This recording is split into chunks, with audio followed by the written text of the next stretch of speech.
you know, I'm back here at Miami University, the alma mater. I'm teaching, all right? This is the fall semester. And you know, since I'm teaching, let me take off these glasses here so you can see me a lot better, okay? Because this is so exciting. This is called the Cradle of Coaches. Some of the most famous coaches on the face of the earth went to Miami University, the alma mater. I graduated in '78, okay? We're gonna see some of the statues of these famous coaches. And I showed you these statues before, but you know what? You didn't know that every one of these statues, just about, have a Super Bowl connection. That's all right here, okay? This man right here is Earl Red Blake. Now, you probably know him from those famous Army teams back in the 30s and the 40s, powerhouses, you know. But you know, 20 former assistant coaches for Earl Red Blake were famous head coaches, including Vince Lombardi. Have you ever heard of Vince Lombardi? Vince Lombardi is the guy that the Super Bowl trophy is named after. So Earl Red Blake, a Miami University grad. Let's go over here. Let's go. Oh, actually, let's stop right here. We can't pass this guy up, all right? We're talking about Paul Brown. I love Paul Brown. Paul Brown is the most important guy in the history of the NFL. But did you know that Paul Brown took his Cincinnati Bengals to the Super Bowl twice? And as a matter of fact, this is the guy that invented the face mask. He invented the playbook. He invented everything that came of modern football. He was the first head coach to have an African-American player in pro football. Think what pro football would be like without African-American players. Then when it gets to the Super Bowl, let's go down here.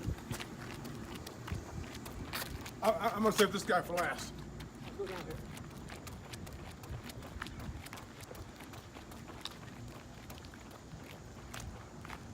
This guy right here, this is Paul Diesel. Yeah, Paul Diesel. Paul Diesel, he is the last guy to coach LSU. Well, he was the first guy to coach LSU to a national championship back in 1958. But you know his Super Bowl connection? This guy at Miami, Ohio, played center for somebody named, have you heard of Sid Gilman?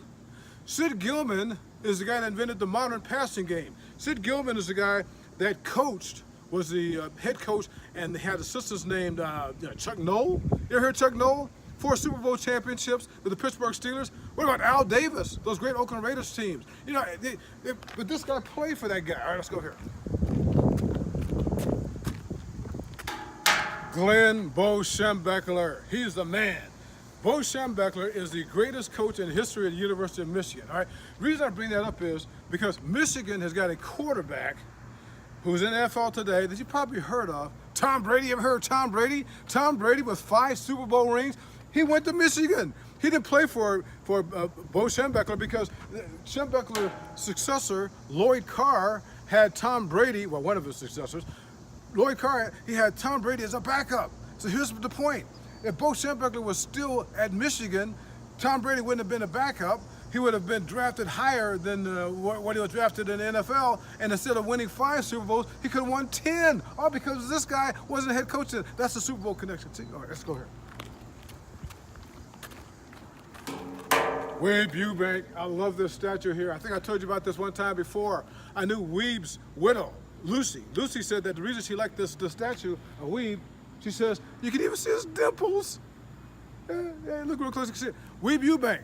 Weeb Ewbank was the coach of the greatest game ever played, 1958, the Baltimore Colts versus the New York Giants, but that wasn't the Super Bowl. But 1969, remember 1969? Super Bowl number 3, he was that coach when Joe Namath gave the guarantee and those New York Jets upset the Baltimore Colts.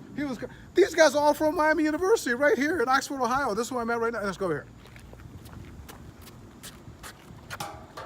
Carmen Koza. Carmen Koza, another Miami graduate. Carmen Koza is the winningest coach in history of the Ivy League, and one of the guys he coached was a guy named Calvin Hill.